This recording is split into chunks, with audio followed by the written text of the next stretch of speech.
What if your website could become this cozy little corner of the internet where people didn't just consume your content, but actually connect with you and each other?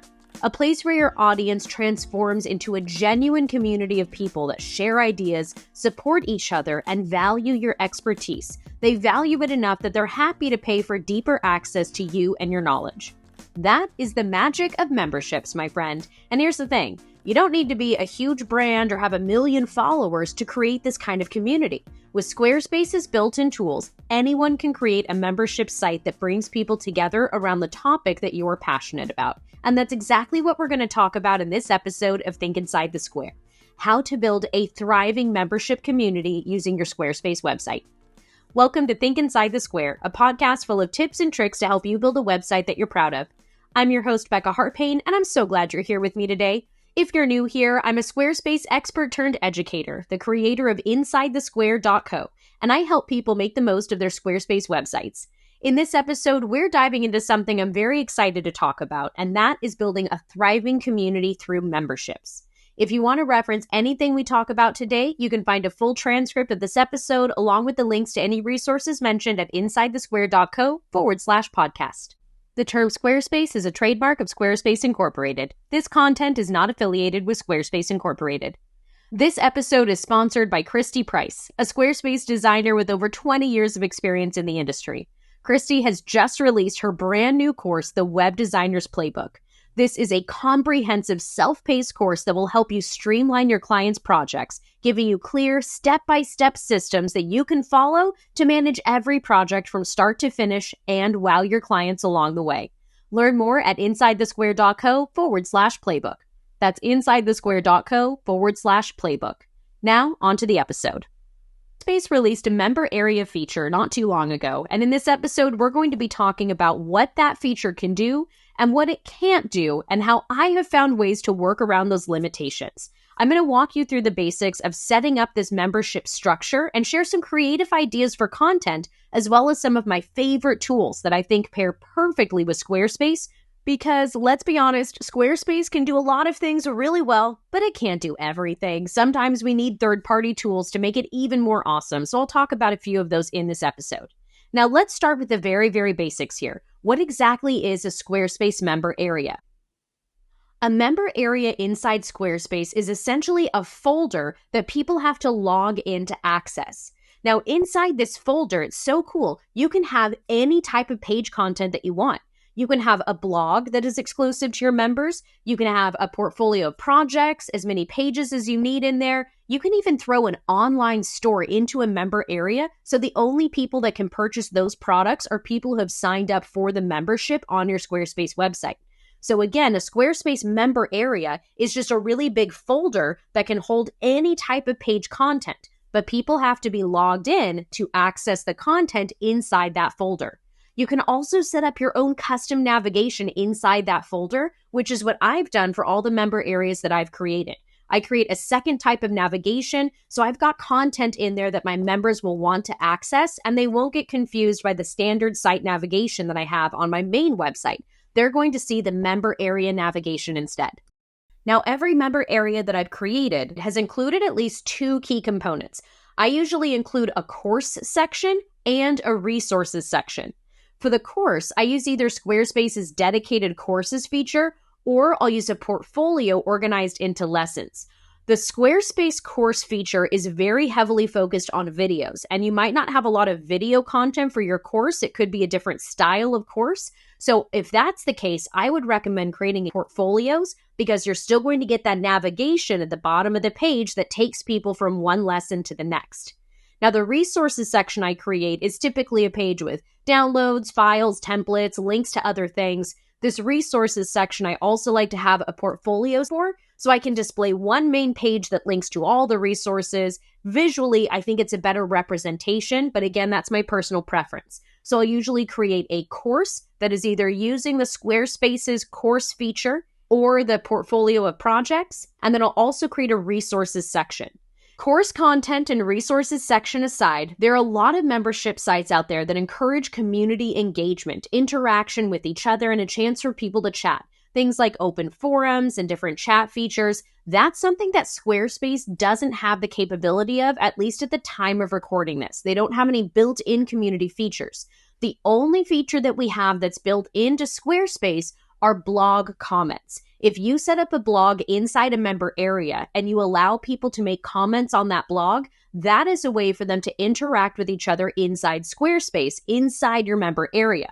But if you want your members to be able to directly interact with each other through forums and DMs or group chats, you're going to need to integrate an external tool. You're going to need to use a different software program. When I created my last membership site, I had a link to a private Slack channel listed inside the navigation for my member area and in a couple of different spots throughout the content. This gave my community a place to connect with each other, to ask questions and share wins. It gave them a place to talk to each other outside of the community, but the only way to access that Slack channel was through the navigation in the member area. Is it a little bit complicated? Yes. But does it work? Also yes. Despite these limitations, member areas are still an amazing way to create exclusive content to build a community around your expertise. The key here is to understand how they work so you can structure your membership in a way that's both valuable for your members and sustainable for you to maintain. And in my opinion, the best part about member areas is that it's already on Squarespace. I know how to make my Squarespace website look the way that I want it to, which means I can make my member area look the way that I want it to. It's going to match my brand. It will be hosted on my domain. Everything is related directly to my business, and I love that feature. Now let's go ahead and talk about a simple way that you can set up your first member area. Feel free to do this for practice. You don't have to open it up to the world just yet. Inside Squarespace, you'll see an area for content and memberships in your main menu on the left-hand side of the screen. At least at the time of recording this, we all know they change that all the time. But inside there, you should be able to see the Create dropdown and select a member site. Now remember, again, at the time of recording this, member areas are just like folders. So although it says member site, it's not going to be a separate website. It will still live on your website. It will still match your site styles and your brand. It'll still be on your domain. But this is going to create a folder that you can place content inside of, and then members can access the content in that folder. Once that's created, you'll have all kinds of different settings like the pricing options. You can choose to have it be free, a one-time payment every month. You've got a lot of different options there, and I'm not really going to direct you in those during this podcast because this is audio and that's going to be a lot more visual. But be sure to check out the show notes for this episode for links to additional resources. Again, you'll find those show notes at InsideTheSquare.co/podcast. The most important thing to remember about these member areas is that you should use this feature to provide value beyond what's available on your public site. Whether it's more in-depth content, personalized support, a sense of community, just make sure that your members feel like their subscription is well worth it. So let's talk about that. What should you actually put inside your member area? Creating the content that makes your members feel like they found your digital home, this is the fun part. One of the most effective types of content for a membership site is courses. Although they've been around for a long time, I don't think they're going anywhere anytime soon. People love structured learning experiences that take them from point A to point B. And using Squarespace's courses feature, or even just organizing a portfolio of projects into these different modules, you can create a guided learning experience that delivers real value. Now, a course doesn't have to be complicated. The key here is just to organize it in a way that feels cohesive and helps your members make progress towards a specific goal. And again, I want you to explore both of these options. Yes, Squarespace has a courses feature, but personally, I found that to have way more settings than I needed. I didn't like the layouts of it, the complete and continue buttons. None of that really vibed with what I was going for my course, so I created a portfolio of projects that has pagination at the bottom that takes people from one lesson to the next, and I really liked it, so that's what I did for my own content. Now, beyond courses, resource libraries are extremely popular in membership sites. Think templates, swipe files, checklists, done-for-you assets that members can use right away. The beauty of a resource library is that it provides immediate value. Another powerful type of content for a membership would be exclusive tutorials or deep dives. These are perfect for addressing specific questions or challenges that your audience faces. Now, unlike the structured progression of a course, these can be standalone pieces that members can access when they need them. They can be quick and focused and to the point, but maybe a little more advanced than what you'd share in your free content. Now, let's not forget about the community-focused content as well. I think that's a very important part about setting up a good membership. Even though Squarespace's native community features are limited to blog posts, you can still foster engagement by creating content specifically designed to spark conversation. Maybe monthly prompts or challenges, discussion topics that you post on a member blog. I found a mix of content types can really work well for keeping members engaged. And again, don't be afraid to link out to third-party tools like Slack if you want to keep the chats going. I found that to be a really effective way to communicate with my audience and give them a platform to talk to each other outside of the group meetings that we were having in the membership. The beauty of membership sites is that they can evolve over time based on what your members actually want and need. Pay attention to what content gets the most engagement, what questions keep coming up, and where your members seem to be struggling. That can really highlight content that you can elaborate on and really improve for your members. Before we move on to talking about other tools that can help enhance the community aspect of your membership, I want to mention something super important because I think it's a very clever way to utilize Squarespace features inside a member area. If you're sharing content with your community and you really want to encourage engagement on an ongoing process, utilize a blog. A members-only blog can have scheduled posts that go live at a specific time. Again, you can enable comments so people can talk to each other back and forth. It provides some great options for creating engagement. It might not look as beautiful as a standard page because we don't have fluid engine sections, but it does give you the ability to connect in real time with your audience and let them connect to each other. So again, I think a blog is a super underutilized feature that could be great for a member area. All right, so we talked about the structure of member areas and some content ideas to fill them with value. Now let's talk about how you create that sense of community that moves your membership from a content library into a thriving, engaged group of people who feel connected to you and each other. As I mentioned earlier, the built-in features are kind of limited, so let's look a little bit further than Squarespace, starting with communication tools. Email is your bread and butter for keeping in touch with your members. You can use Squarespace campaigns for this, but personally, I use Flowdesk. Flowdesk had a lot more flexibility for me when it came to automations and to email design in general. That's at the time of recording this, Squarespace might have made changes to the campaigns feature, but as for right now, Flowdesk is where I'm focused, but you do you. I'll include some links in the resource section about Flowdesk and about Squarespace campaigns so you can make the right choice for your own business. Regardless of what you're using, you've got to send a welcome sequence when someone joins. This first email should include practical information about how to access the membership, but also kind of set the tone for the community culture. I like to include a little personal note about what to expect, when they're going to hear from me, really set the tone for communication and make sure they understand what they have access to now that they've signed up. After that, I recommend sending regular content updates. This is something I was not great about in the beginning, and I think it's why my first few membership sites really flopped.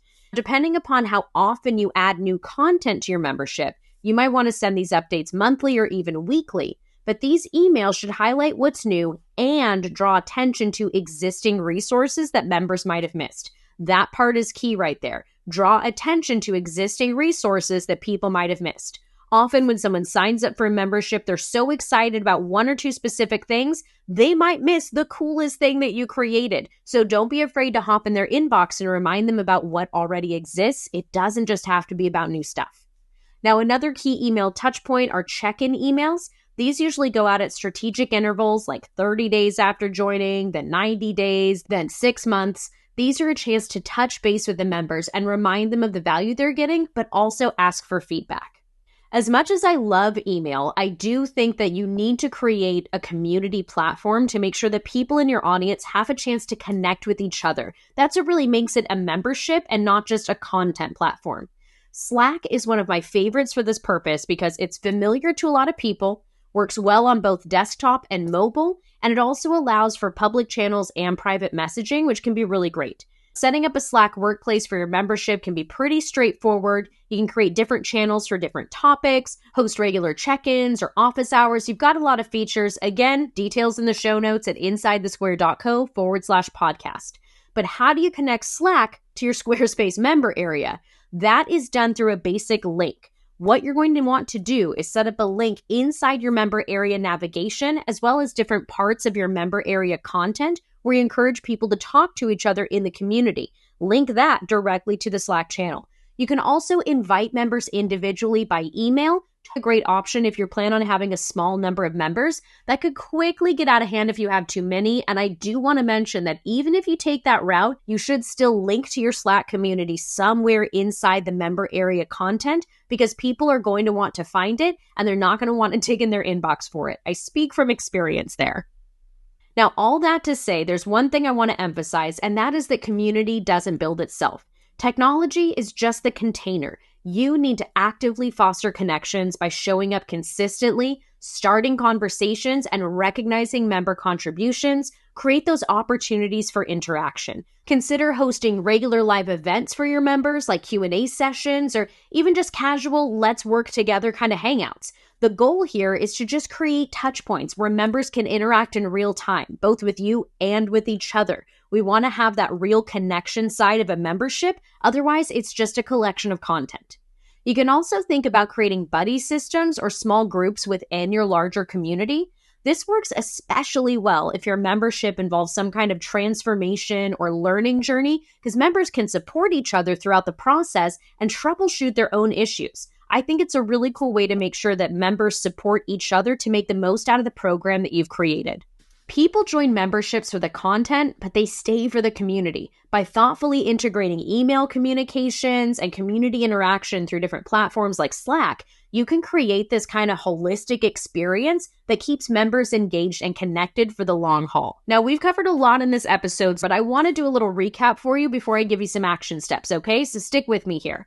First, we talked about member areas in Squarespace and how they're essentially a private folder that people have to log in to access the content. Inside that folder, you can have all kinds of content. Now, the content ideas that we talked about are courses, resource areas, exclusive tutorials, community-focused content, a mix of content types that belong in that member area folder that, again, people have to log into to access. Inside Squarespace, if you want to have any community interaction where people contact each other and connect with each other, you can create a blog and allow people to comment on the blog, but that's about it for the interactivity feature. So when we talk about some tools that can enhance the community aspect of your membership, I want you to look into different platforms like Slack or Discord or even Circle for some member-to-member interaction. I'll include links to all of those inside the show notes. Oh, I also emphasized email communication. It's so important to email your members to make sure that they're aware of the content inside the community.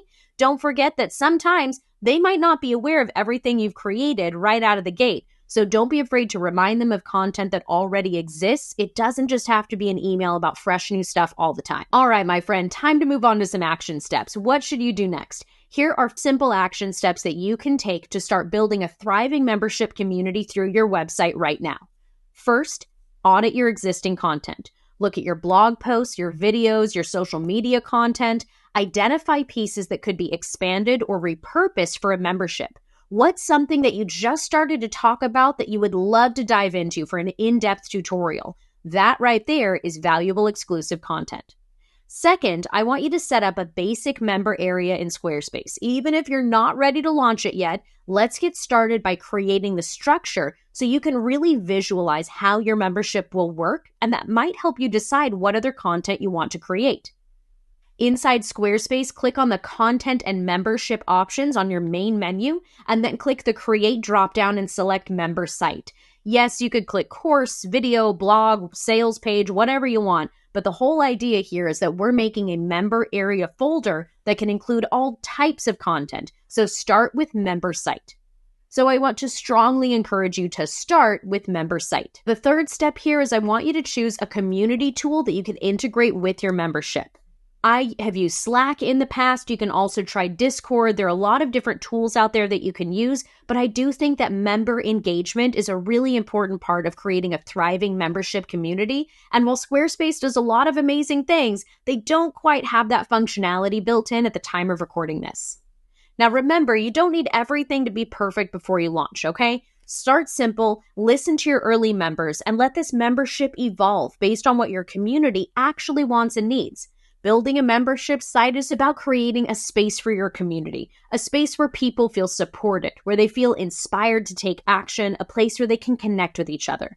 With Squarespace as your foundation and these additional tools in your toolkit, you have everything you need to build a thriving membership community. For a full list of the action steps I covered today and all the resources that I talked about, be sure to check out the show notes for this episode at InsideTheSquare.co/podcast. This is episode 84, so that's InsideTheSquare.co/podcast/84. Again, I'll have a checklist there for you, some inspirational ideas, and links to the tools that I mentioned that can help you build a thriving membership community in your Squarespace website. Thank you so much for listening to this episode of Think Inside the Square. I truly hope you enjoyed it. If you liked it, be sure to subscribe wherever you happen to be listening to this episode and share it with a friend. And most importantly, have fun with your website. Bye for now.